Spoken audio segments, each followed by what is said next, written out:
Hello citizens, it's Matt from Madrealm Gaming, and today I wanted to talk about my fleet and what I consider important when selecting ships for yours. I want to start off by saying thank you to my subscribers and especially my patrons over on Patreon. You helped make this channel possible and I really appreciate that. Alright, so let's go ahead and get this out. There's no wrong or right way to pick ships. There are just things that I honestly think are better to keep in mind when looking at pledging. If you think you would do anything different or just want to discuss your fleet, speak up in the comments below. As always, if you like the video, please give it a thumbs up and consider subscribing. Now let's go ahead and get into it.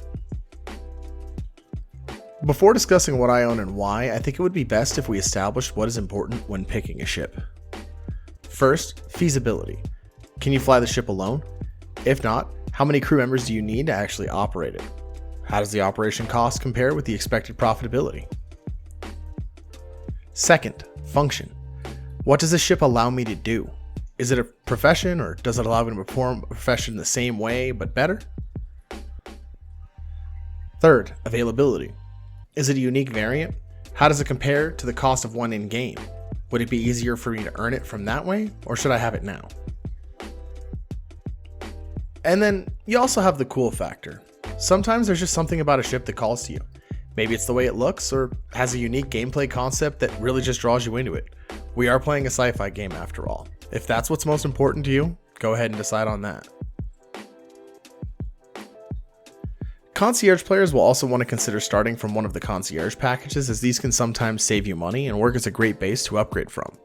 A lot of these will also give you access to ships that aren't available all the year and are still in concept. The Scoundrel pack was the base I upgraded my ships out of, and gave me access to the Mercury Star Runner before the ship sale at the end of last year. I then picked up all the upgrades I wanted as the ship sale went along, and now I'm very happy with what I'm locked in with. The first ship I would like to cover is also the one which cost me the least, a MISC Reliant Sen. This is upgraded from the free Dragonfly Black given out over the last holiday season, so it was only $45 for me to upgrade this. The big drawback on upgrading this way is that I can't exchange this ship, I can only upgrade it.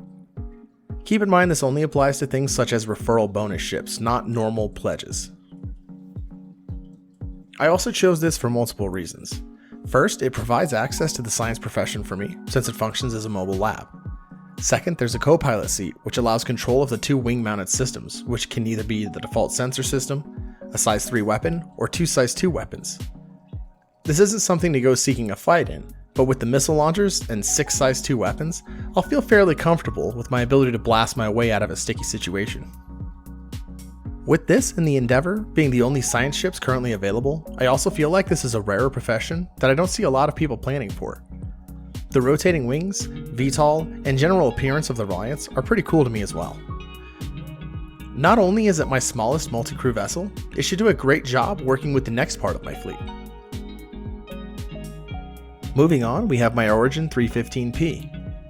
The 300 series is a set of ships that I really enjoy flying, and the luxury interior is also a huge draw to me. Geared as a solo exploration and pathfinder ship, it will work very well with my science ship, venturing out to the destinations I spot on telescope and marking them for easier research access later. It also has a tractor beam on the front that should come in handy for some of the situations the verse will be throwing our way.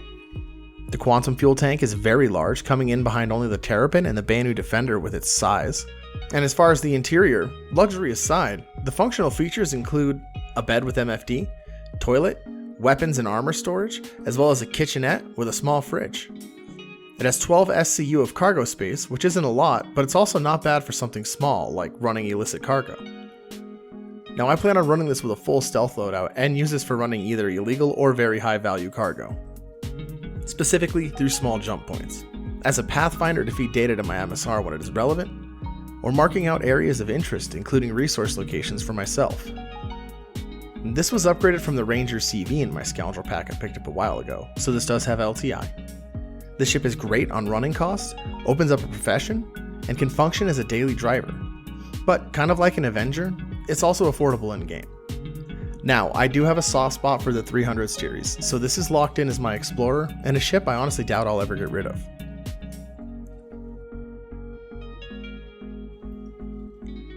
Next in line is the Consolidated Nomad. Admittedly, it does feel a bit redundant to own this ship with the current state of the game, however this will be filling a pretty important role for me in the future. The interior being almost fully featured is nice, though I do find a lack of shower and weapons rack disappointing. What sells this to me is the 24 SCU truck bed cargo hold with a utility mount. Not only would this be excellent for carrying small vehicles through the small jump points, it can work for hauling double the load of a 315P, has a decent amount of firepower to protect said load, and the maglev landing gear is something I could see being very useful in a future full of varied planets and environments. This ship will also be what I use for the entry-level hand salvaging. The open back will make loading and unloading ship components far easier, and the size of it means you can fit some fairly large components as well. The recent Xenothreat event has also shown me that this is a great time for nomads, as you could safely accept a load of cargo without concern of miscreants sneaking on board and taking control of your ship. The running cost is a bit higher than other small vessels, thanks to its poor hydrogen fuel efficiency, but this is going to function as my small jump point cargo runner, and most likely my rock mining companion. It's not currently available in-game, so the price point comparison with UEC can't be done, but overall, this is a really great ship that's worth the value. With all the small stuff covered, we can now discuss the first of my larger ships, the Cutlass Blue. Comparing it to the Cutty Black, it has a smaller cargo hold, superior armor, and a better cockpit view.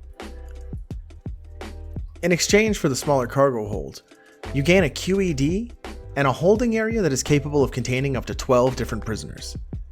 I see myself wearing the white hat more often than the black hat, but this should work for when both sides of the law are going to need to arrest or capture people. There's also a few other citizens I regularly play with who use Vanguard Sentinels, so the combination of E-War and Quantum Dampening is going to be very potent in the future. The Cutty Blue not only opens up a new profession, but it also allows for easy multi-crew gameplay. Thanks to the 6 missile launcher hardpoints, it will also function as a small missile boat for my fleet, and I've already had a lot of fun running around in the ship with a few of the people in my Discord. This was originally the Cutlass Black in my game package, so this was an easy upgrade choice for me to make. Now on to my flying fortress, the Retaliator base. You may think I just want this for a cheaper access to size 9 torpedoes, which you're kind of right about, but that's not entirely the case. This will function as my dropship and flying fortress. When out on extended FPS missions or grouping up with a few people, I plan on this being my go-to ship.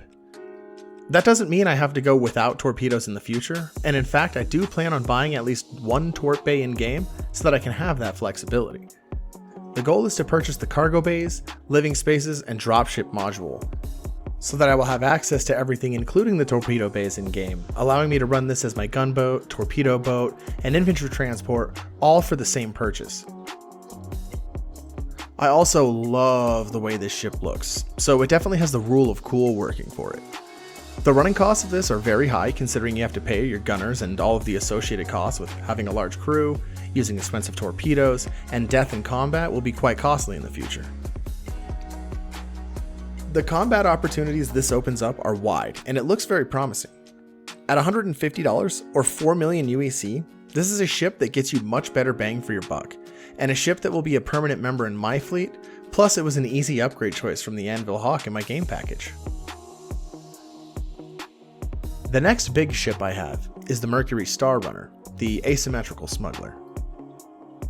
I really like this ship and regularly use it with people I'm partied with. It's not good at bounty hunting, but with 114 SCU and a smuggling bay, the cargo area is pretty sizable. It comes equipped with an advanced sensor suite that is supposed to allow you to gather data for sale and store it in servers that work for you to keep and move information. I'm really hoping there can be some sort of interaction where I can gather large amounts of data from doing exploration with the 315P and transfer it to my MSR in order to sell it in other markets. Though I don't think that's been discussed just yet.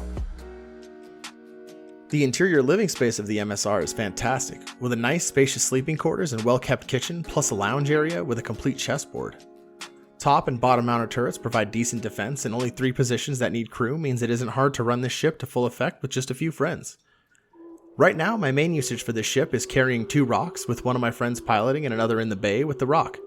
I then fly around on my 315P and scan for ore deposits, pointing them out for the mining crew so we can quickly and efficiently pick them up. As with all larger ships, paying out your crew will cut into your profits easily, but we are expecting much better rewards for multi-crew missions in the future. This ship is one of my favorites in game currently, and only available in the pledge store as of writing this. This was my main reason for purchasing the Scoundrel pack. This ship will never be out of my fleet. Now we get to talk about my current favorite for multi-crew gameplay in-game, and second to last ship we'll be discussing. It's the Argo Mole. This ship already does fantastic, and it still doesn't have all of its features. Currently, with a 96 SCU hold for the ore and 3 mining lasers that operate independent of the pilot, this can be fully crewed with 4 people, and depending on the patch, can be one of the best moneymakers in the current persistent universe. It has a fully featured living quarters that supports 4 people with storage for all you would need on a mining job. What many people also forget is this ship's cargo units are detachable, and in the future we'll be able to pull in 288 total SCU of mined minerals, assuming someone is there to transport those ore pods back to the nearest refinery for you. In terms of feasibility, the ship is a moneymaker. Sure, you have to cut into your profits per crew member, but I've done jobs solo with it. Running with at least 1 mining laser operator in addition to the pilot seems to be best, but 2 can run really efficiently as well. Not only does this ship give me access to the mining profession, it also allows me to bring a small crew of friends along as well and gives them access. I've had many nights of just hanging out in the pilot seat, scanning for our next ore deposit, and chatting with the guys running all of the lasers, and it's a really great time. The money to UEC comparison isn't really the best, but I want to keep this with its LTI token and never let it go. She may be ugly, but I love her.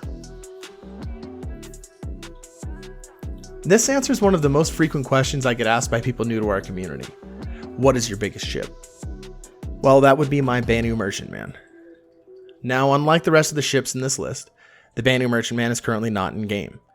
In fact, it's still early in concept and seems to have been for about 8 years now. That means a lot of what we know about this ship is likely outdated, especially with rumors going around that it needed to be made even bigger most recently. Though most of the numbers and the size of components is still up in the air, there are a few things that we can expect with a relative degree of certainty.